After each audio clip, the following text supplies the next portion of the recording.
Assalamualaikum warahmatullahi wabarakatuh. Halo pemirsa dimanapun kalian berada, salam sejahtera untuk kita semua. Semoga kita semua dalam keadaan sehat dan tetap dalam lindungannya. Kali ini saya akan membawakan cerita inspiratif dan menarik yang sayang untuk dilewatkan. Semoga kisah ini bisa memberikan manfaat dan pelajaran untuk kita semua.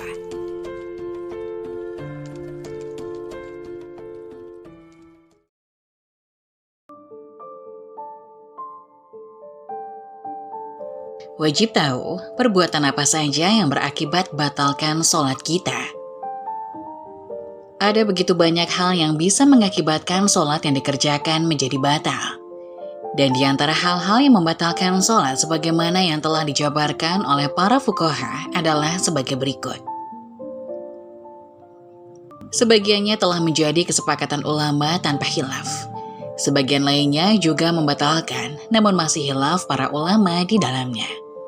Di antara hal yang sering dibicarakan sebagai pembatal sholat adalah berbicara, makan, minum, banyak gerakan dan terus-menerus, kehilangan salah satu dari syarat sah sholat, tertawa, murtad dan hilang akal, berubah niat, meninggalkan sholat satu rukun sholat, mendahului imam dalam sholat jamaah, terdapatnya air bagi yang sholat dengan bertayamum, dan mengucapkan salam secara sengaja.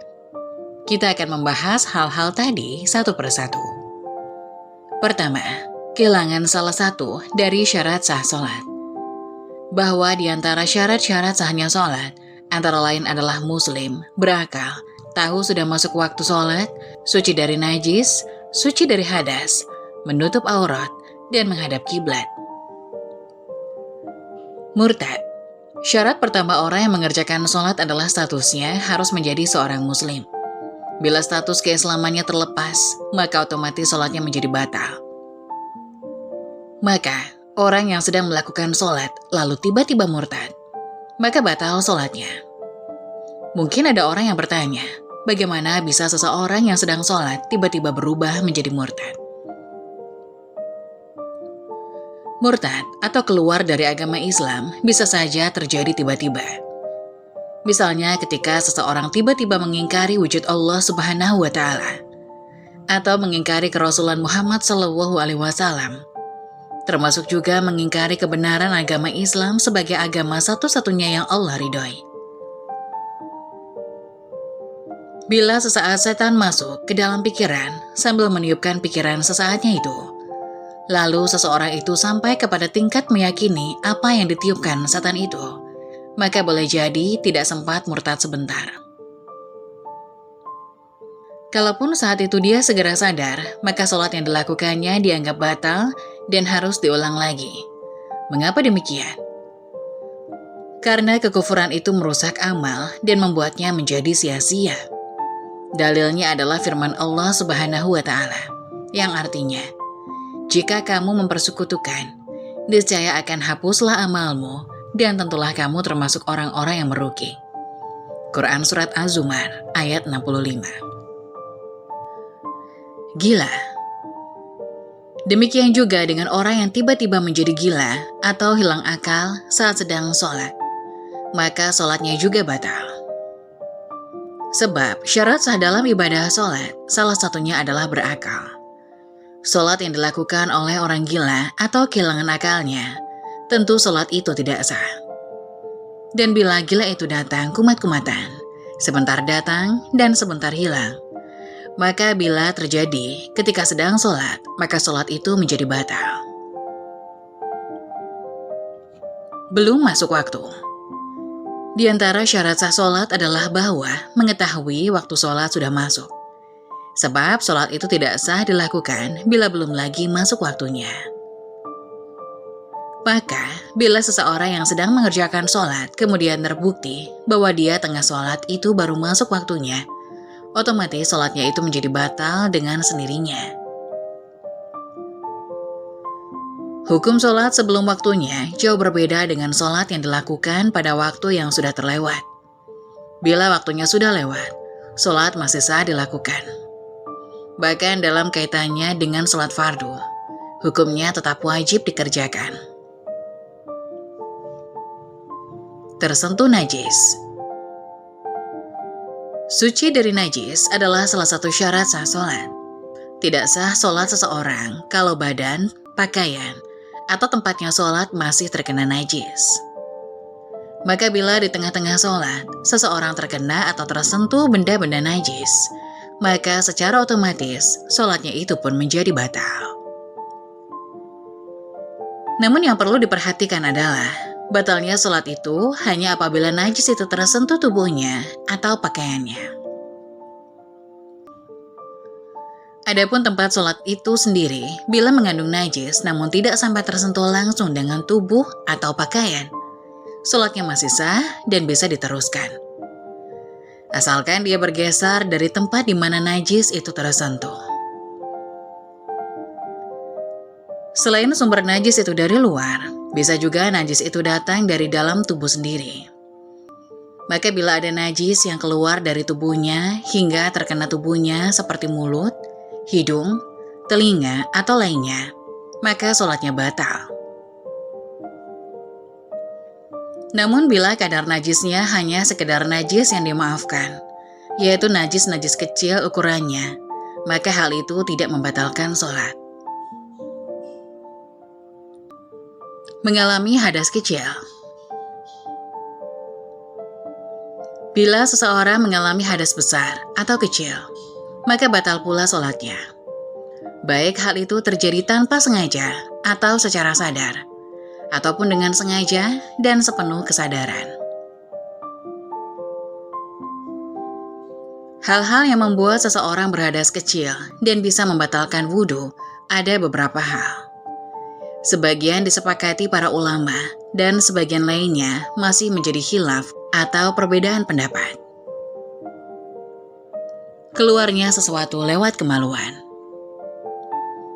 Yang dimaksud kemaluan itu termasuk bagian depan dan belakang.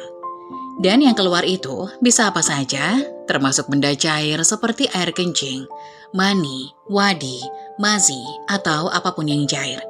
Juga berupa benda padat seperti kotoran, batu ginjal, cacing, atau lainnya. Pendeknya apapun juga benda gas seperti kentut. Kesemuanya itu bila keluar lewat dua lubang kubul dan dubur, membuat wudhu yang bersangkutan menjadi batal.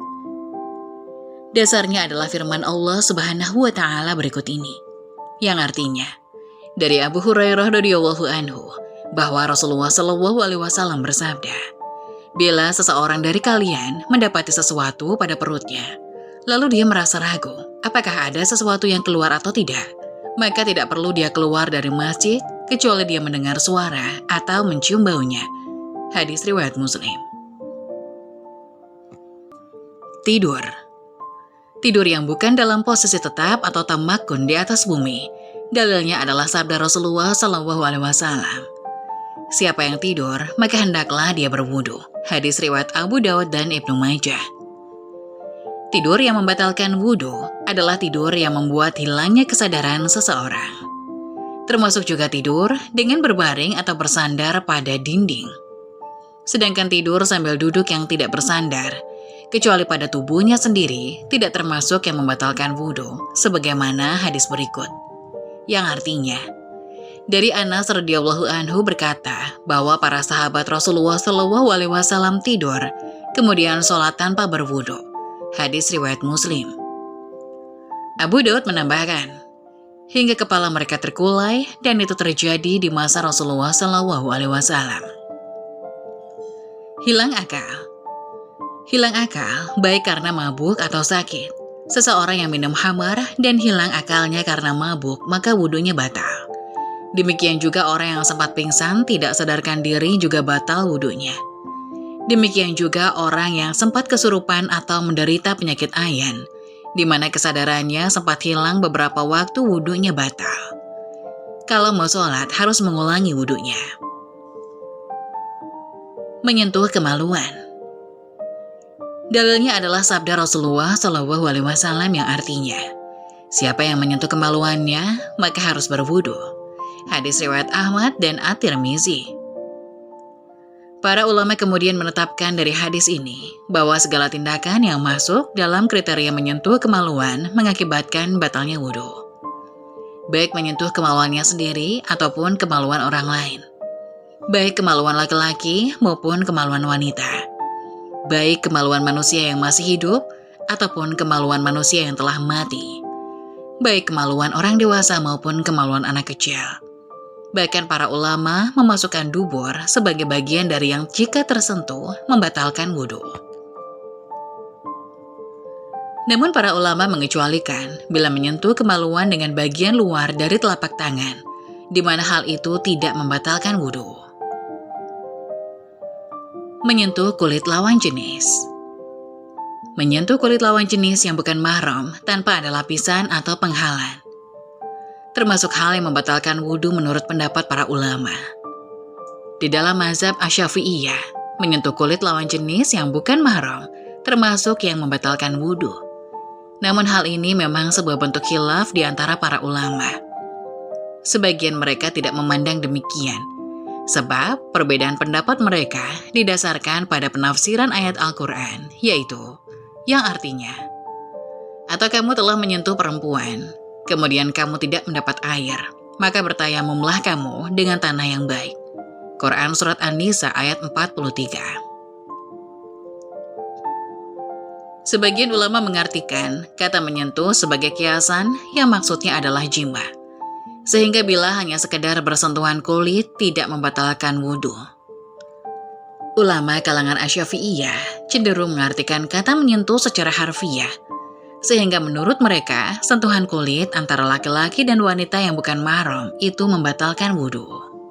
Menurut mereka, bila ada kata yang mengandung dua makna, antara makna hakiki dengan makna kiasan, maka yang harus didahulukan adalah makna hakikinya. Kecuali ada dalil lain yang menunjukkan perlunya menggunakan penafsiran secara kiasan. Dan Imam Asy-Syafi'i nampaknya tidak menerima hadis Ma'bad bin Nabatah dalam masalah mencium.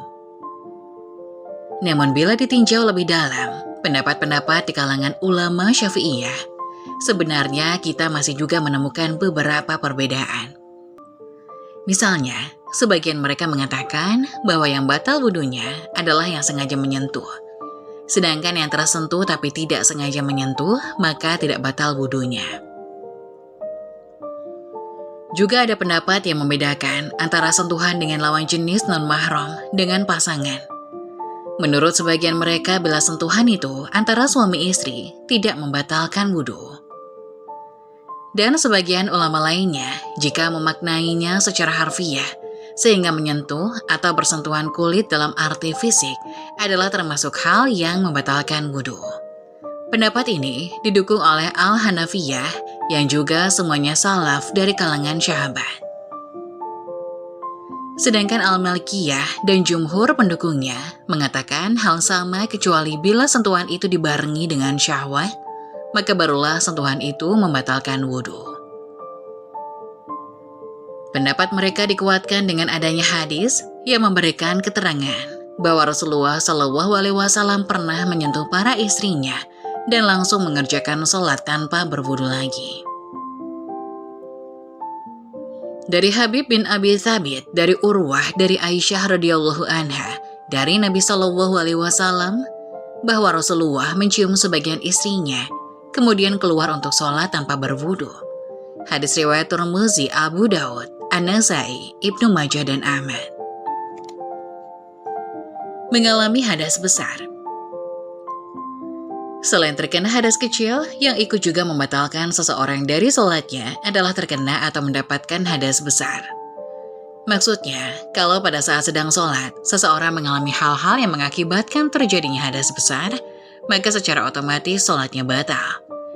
Para ulama menetapkan paling tidak ada 6 hal yang mewajibkan seseorang untuk mandi janabah. 3 hal diantaranya dapat terjadi pada laki-laki dan perempuan.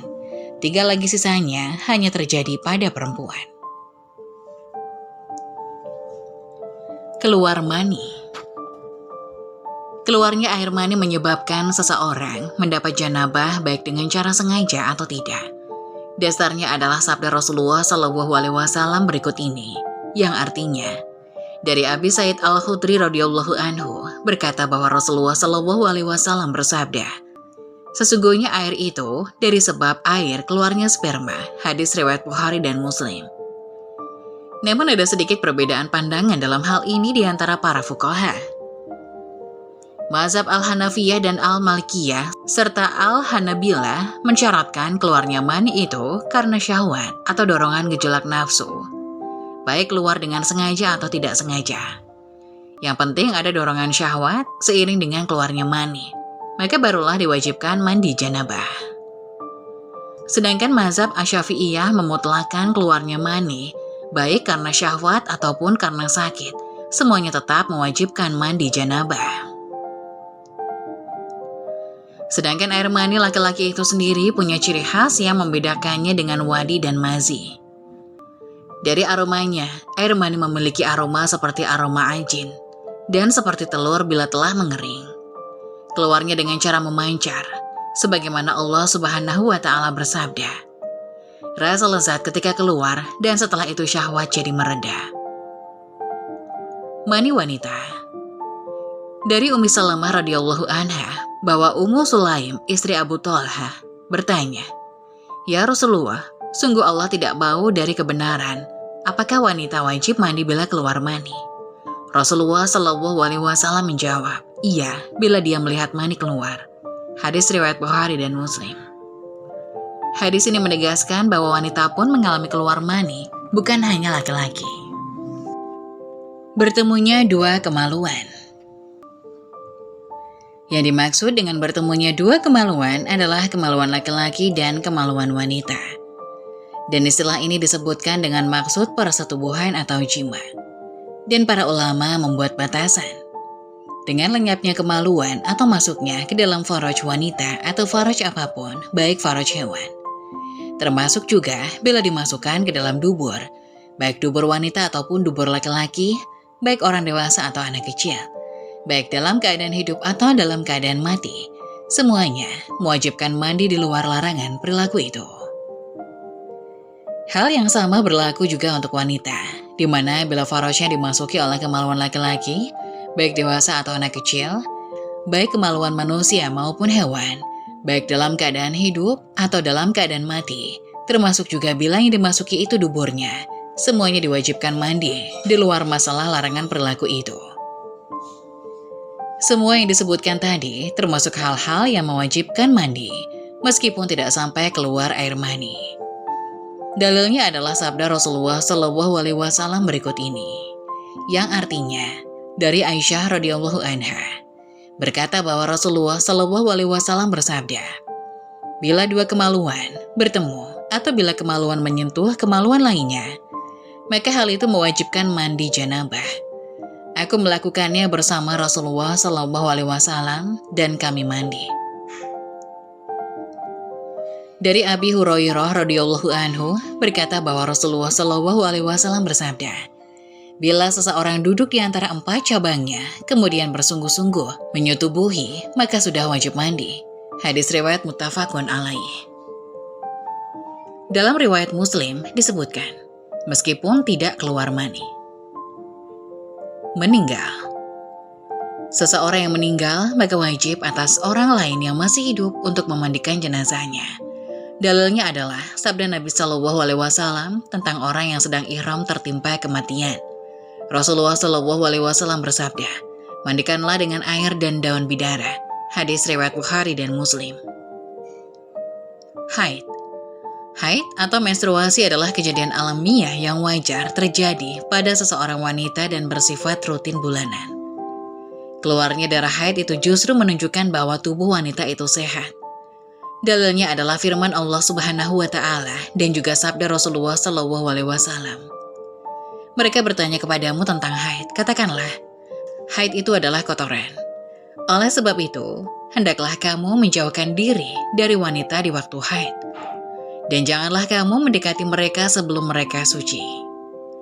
Apabila mereka telah suci, maka campurlah mereka itu di tempat yang diperintahkan Allah kepadamu. Sesungguhnya Allah menyukai orang-orang yang taubat dan menyukai orang-orang yang menyucikan diri. Quran Surat Al-Baqarah ayat 222. Nabi Shallallahu Alaihi Wasallam bersabda, apabila haid tiba, tinggalkan sholat. Apabila telah selesai dari haid, maka mandilah dan sholatlah. Hadis riwayat Bukhari dan Muslim. Nifas. Nifas adalah darah yang keluar dari kemaluan seorang wanita setelah melahirkan. Nifas itu mewajibkan mandi janabah meski bayi yang dilahirkan itu dalam keadaan mati. Begitu berhenti dari keluarnya darah sesudah persalinan atau melahirkan, maka wajib atas wanita itu untuk mandi janabah. Hukum nifas dalam banyak hal lebih sering mengikuti hukum haid. Sehingga seseorang yang nifas tidak boleh sholat, puasa, tawaf di Baitullah, masuk masjid, membaca Al-Quran, menyentuhnya, bersetubuh, dan lain sebagainya. Melahirkan. Seseorang wanita yang melahirkan anak, meski anak itu dalam keadaan mati, maka wajib atasnya untuk melakukan mandi janabah. Bahkan meski saat melahirkan itu tidak ada darah yang keluar. Artinya, meski seorang wanita tidak mengalami nifas, namun tetap wajib atasnya untuk mandi janabah, lantaran persalinan yang dialaminya, terbuka aurat secara sengaja. Bila seseorang yang sedang melakukan sholat tiba-tiba terbuka auratnya, maka sholatnya otomatis menjadi batal. Maksudnya, bila terbuka dalam waktu yang lama. Sedangkan bila terbuka hanya sekilas dan langsung ditutup lagi, para ulama mengatakan tidak batal menurut Asy-Syafi'iyah dan Al-Hanabilah. Namun Al-Malikiyah mengatakan secepat apapun ditutupinya. Kalau sempat terbuka, maka sholat itu sudah batal dengan sendirinya. Namun perlu diperhatikan bahwa yang dijadikan sandaran dalam masalah terlihat aurat dalam hal ini adalah bila dilihat dari samping, atau depan, atau belakang. Bukan dilihat dari arah bawah seseorang. Sebab bisa saja bila secara sengaja diintip dari arah bawah, seseorang akan terlihat auratnya. Namun hal ini tidak berlaku. Bergeser dari arah kiblat. Bila seseorang di dalam sholatnya melakukan gerakan hingga badannya bergeser arah hingga membelakangi kiblat, maka sholat itu batal dengan sendirinya. Hal ini ditandai dengan bergesernya arah dada orang yang sedang sholat itu. Menurut kalangan Asy-Syafi'iyah dan Al-Hanafiyah, sedangkan menurut Al-Malikiyah, bergesernya seseorang dari menghadap kiblat ditandai oleh posisi kakinya. Sedangkan menurut Al-Hanabilah ditentukan dari seluruh tubuhnya. Keharusan menghadap kiblat ini terutama berlaku untuk sholat fardu. Sedangkan pada sholat sunnah, hukumnya tidak seketat sholat fardu. Menghadap kiblat tidak menjadi syarat sah sholat. Hal itu karena Rasulullah SAW pernah melakukannya di atas kendaraan dan menghadap kemanapun kendaraannya itu mengarah. Namun yang dilakukan hanyalah sholat sunnah. Adapun sholat wajib belum pernah diriwayatkan bahwa beliau pernah melakukannya. Sehingga sebagian ulama tidak membenarkan sholat wajib di atas kendaraan yang arahnya tidak menghadap kiblat. Meninggalkan salah satu rukun sholat. Apabila ada salah satu rukun sholat yang tidak dikerjakan, maka sholat itu menjadi batal dengan sendirinya. Dan sebagaimana kita bahas sebelumnya, bahwa rukun sholat itu ada 13 perkara.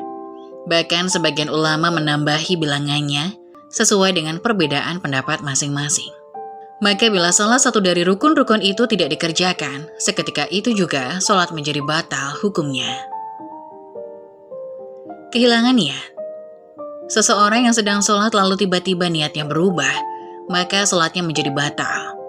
Yang dimaksud dengan berubah niat di sini adalah bila terbetik niat untuk menghentikan sholat yang sedang dilakukannya dalam hatinya, maka saat itu juga sholatnya telah batal. Sebab niatnya telah rusak, meski dia belum melakukan hal-hal yang membatalkan sholatnya. Karena niat itu menjadi salah satu rukun sholat yang utama dalam mazhab Asy-Syafi'iyah, atau menjadi syarat sah sholat dalam pandangan mazhab yang lain.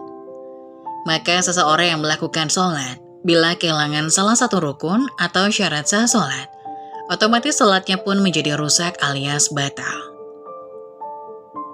Tidak membaca surat Al-Fatihah. Seluruh ulama sepakat bahwa membaca surat Al-Fatihah adalah bagian dari rukun sholat. Sehingga bila ada orang yang sengaja atau lupa tidak membacanya, lalu langsung ruku, maka sholatnya menjadi batal. Dalilnya adalah hadis Nabawi yang secara tegas menyebutkan tidak sahnya sholat tanpa membaca surat Al-Fatihah. Dari Ubadah bin Samit radhiyallahu anhu berkata, bahwa Rasulullah SAW bersabda, tidak sah sholat kecuali dengan membaca Ummul Quran atau surat Al-Fatihah. Hadis riwayat Bukhari Muslim. Namun, dalam hal ini dikecualikan dalam kasus sholat berjamaah, di mana memang sudah ditentukan bahwa imam menanggung bacaan Fatihah makmum. Sehingga, seseorang yang tertinggal takbiratul ihram dan mendapati imam sudah pada posisi ruku, dibolehkan langsung ikut ruku bersama imam dan telah mendapatkan 1 rakaat. Demikian pula dalam sholat jahriyah. Dengan pendapat yang mengatakan bahwa bacaan Al-Fatihah imam telah menjadi pengganti bacaan Al-Fatihah buat makmum. Maka bila makmum tidak membacanya, tidak membatalkan sholat. Rukun-rukun lainnya. Rukun-rukun sholat lainnya masih banyak, tetapi kalau salah satunya tidak dikerjakan, maka sholat orang itu batal. Tidak berdiri, tidak ruku, tidak i'tidal, tidak sujud, tidak duduk di antara 2 sujud, tidak duduk tasyahud akhir, tidak membaca lafaz tasyahud akhir, tidak membaca sholawat, tidak mengucapkan salam pertama, tidak tertib, tidak tumakninah. Berbicara di luar sholat. Sebenarnya, sholat itu adalah gabungan dari perkataan dan gerakan. Maka, pada dasarnya sholat itu adalah berbicara atau berkata-kata. Namun yang dimaksud dengan berbicara yang membatalkan sholat maksudnya adalah pembicaraan yang di luar sholat. Di antara pembicaraan dengan sesama manusia secara lisan, di luar dari yang telah ditetapkan sebagai bacaan sholat. Dasar larangan berbicara di dalam sholat antara lain adalah hadis-hadis berikut ini, yang artinya, dari Zaid bin Al-Arqam radhiyallahu anhu berkata, dahulu kami bercakap-cakap pada saat sholat. Seseorang ngobrol dengan temannya di dalam sholat, yang lain berbicara dengan yang di sampingnya, hingga turunlah firman Allah Subhanahu wa Ta'ala, berdirilah untuk Allah dengan khusyuk. Maka kami diperintahkan untuk diam dan dilarang berbicara dalam sholat. Hadis riwayat jamaah kecuali Ibnu Majah. Selain itu, juga ada hadis lainnya. Sholat ini tidak boleh di dalamnya ada sesuatu dari perkataan manusia. Sholat itu hanyalah tasbih, takbir, dan bacaan Al-Quran. Hadis riwayat Muslim, Ahmad, An-Nasai, dan Abu Daud. Para ulama memasukkan ke dalam kategori berbicara adalah menjawab sesuatu perkataan, baik perkataan imam dalam bacaannya ataupun perkataan orang lain. Bicara yang membatalkan sholat. Dan termasuk dalam perkara menjawab perkataan orang lain misalnya, tertawa. Masih dekat dengan berbicara adalah tertawa. Jumhur ulama diantaranya Al-Hanafiyah, Al-Malikiyah, dan Al-Hanabilah sepakat bahwa orang yang tertawa dalam sholatnya maka sholatnya batal. Dasarnya adalah sabda Rasulullah SAW. Dari Jabir bin Abdullah bahwa Rasulullah SAW bersabda, tertawa itu membatalkan sholat tapi tidak membatalkan wudhu. Hadis riwayat Ad-Daruqutni. Namun umumnya, para ulama sepakat bahwa batasan tertawa adalah tertawa yang sampai mengeluarkan suara. Sedangkan bila tertawa itu hanya sebatas tersenyum, belumlah sampai membatalkan sholatnya. Mazhab Syafi'iyah memberikan batasan bila suara tertawa itu melebihi 2 huruf, maka sholat itu batal. Mengucapkan salam dan menjawabnya. Bila seseorang mengucapkan salam secara sengaja dan sadar, maka sholatnya batal.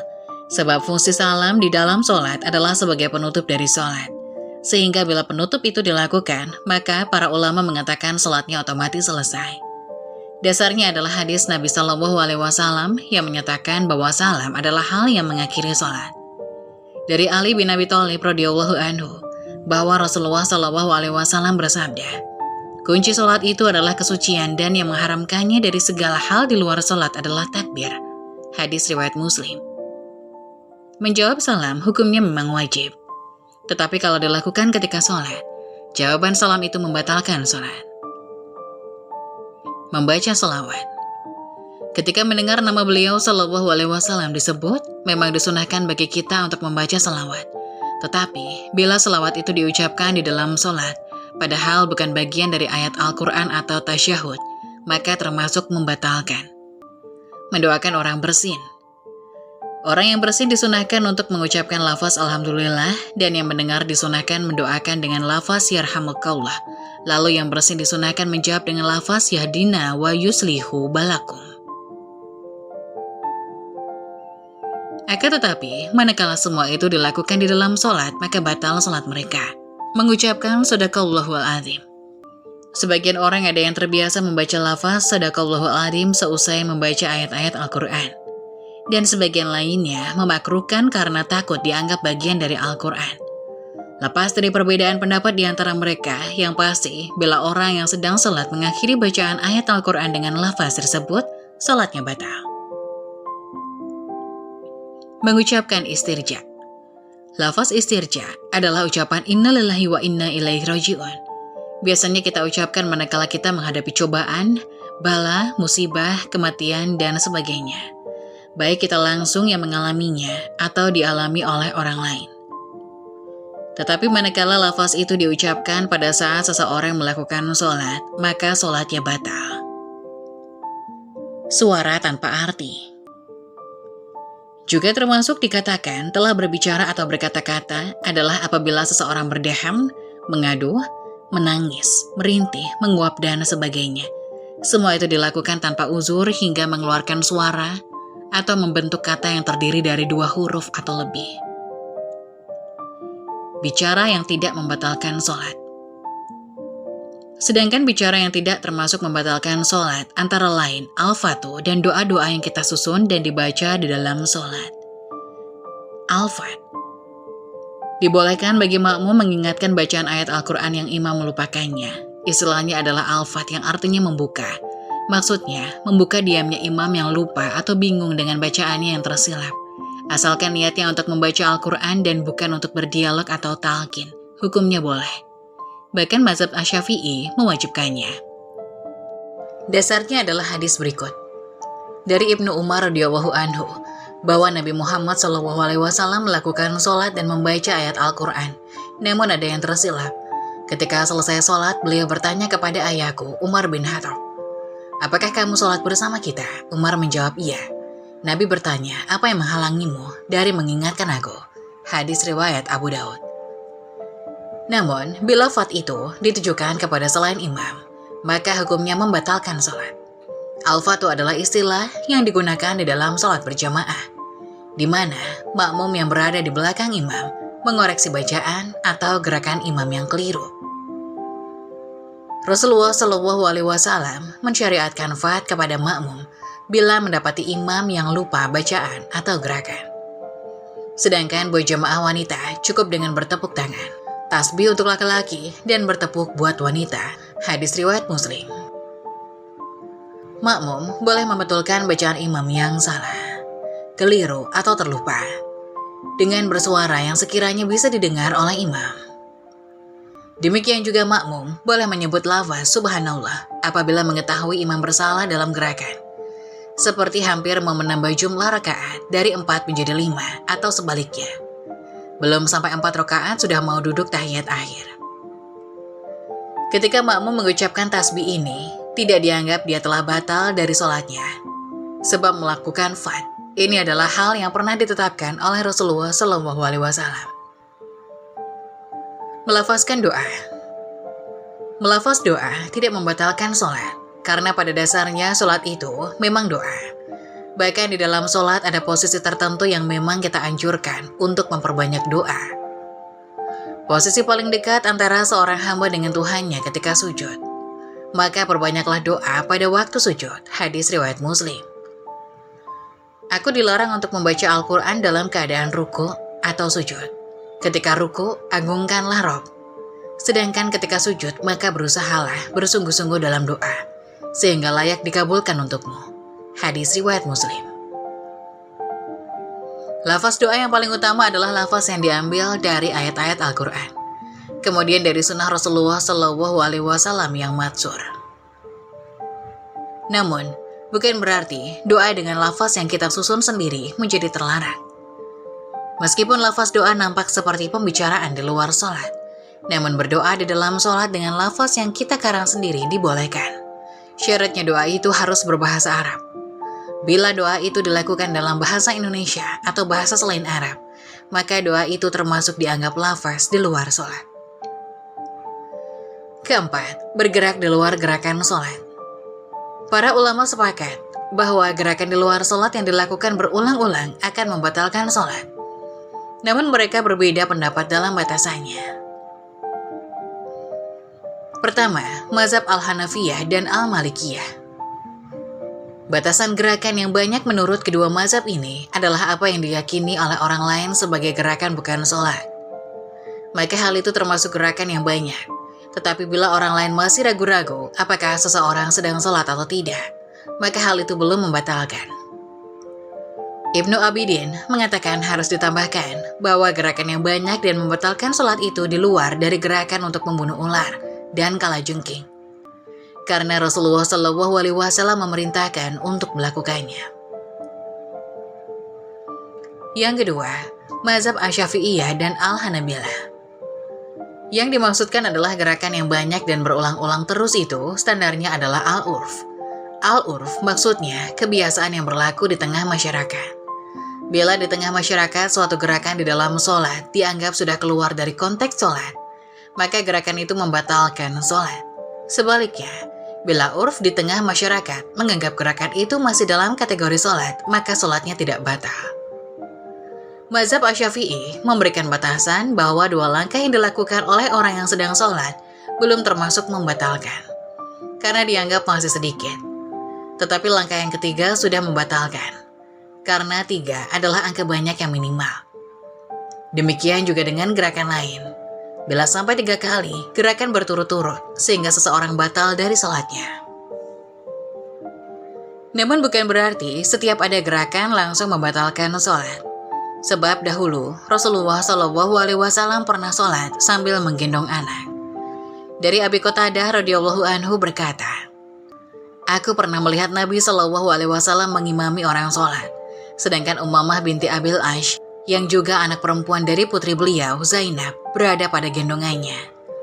Bila beliau SAW ruku, anak itu diletakkannya, dan bila beliau bangun dari sujud, digendongnya kembali."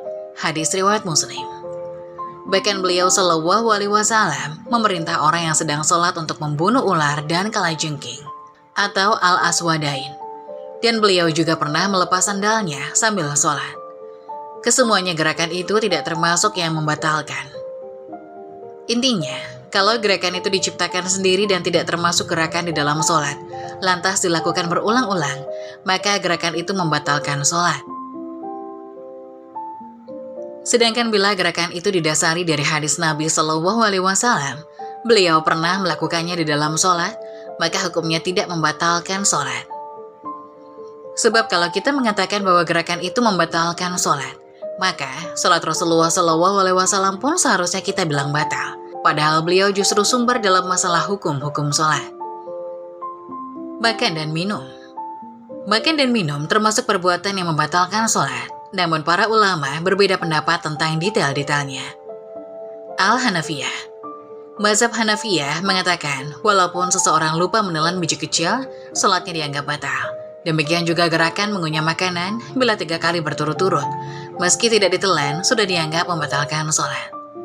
Gula yang ada di mulut kita bila larut dengan ludahnya juga termasuk ke dalam hal yang membatalkan sholat.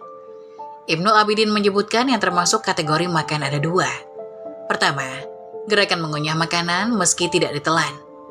Kedua, menelan makanan atau minuman meski tidak mengunyah. Al-Malikiyah. Mazhab Al-Malikiyah membedakan antara makan minum yang disengaja dengan yang terlupa. Makan minum dengan sadar dan sengaja tentu membatalkan sholat. Namun bila makan dan minum itu dilakukan tanpa sadar alias lupa, maka sholatnya tetap sah. Hal ini persis dengan bila orang puasa dan terlupa, sehingga memakan makanan di siang hari. Untuk itu, orang yang makan sambil sholat, kalau memang benar-benar lupa, disunahkan untuk melakukan sujud sahwi. Pendapat Asy-Syafi'iyah. Mazhab ini mengatakan, bila orang menelan makanan atau minuman, meski jumlahnya sangat kecil atau sedikit, tetap saja membatalkan sholat. Bahkan meski dia tidak menginginkannya. Mazhab ini juga menyebutkan bahwa melakukan banyak gerakan mengunyah makanan tersebut termasuk hal yang membatalkan sholat, meski makanan itu tidak sampai tertelan. Hal-hal yang tidak termasuk membatalkan dalam perkara makanan menurut mazhab ini antara lain kasus terlupa, baru kenal Islam, dan tidak adanya ulama. Orang yang makan waktu sholat karena lupa, sholatnya tidak dianggap batal. Sebagaimana orang yang makan karena terlupa pada saat berpuasa. Orang yang baru saja masuk Islam dan masih jahil atas ilmu-ilmu syariah, bila dia sholat sambil memakan makanan atau meminum minuman, dalam kadar tertentu diperbolehkan. Bila ada orang Islam yang hidup terpisah dari masyarakat Islam, tanpa ada ulama yang mengerti hukum Islam, lalu dia sholat dan karena ketidaktahuannya, dia makan ketika sholat, dalam kasus ini ada keringanan. Pendapat mazhab Al-Hanabilah. Menurut mazhab Al-Hanabilah, membedakan antara sholat fardu dengan sholat sunnah.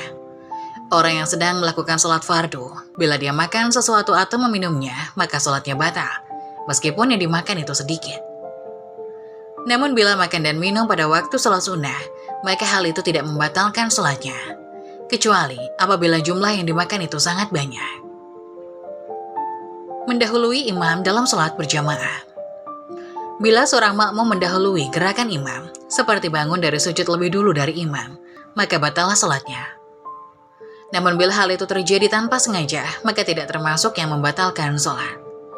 Asy-Syafi'iyah mengatakan bahwa batasan batalnya sholat adalah bila mendahului imam sampai 2 gerakan yang merupakan rukun dalam sholat. Hal yang sama juga berlaku bila tertinggal 2 rukun dari gerakan imam.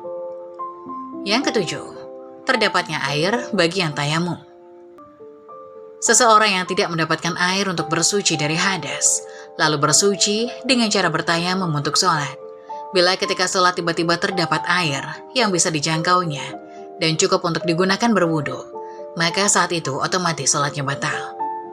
Karena halangan dari bersuci dengan air sudah tidak ada lagi, maka begitu sholatnya batal, dia harus berwudu saat itu dan mengulangi lagi sholatnya. Lain halnya bila sholat sudah dikerjakan dan air baru kemudian ditemukan, maka dalam keadaan seperti itu, dia punya satu di antara 2 pilihan.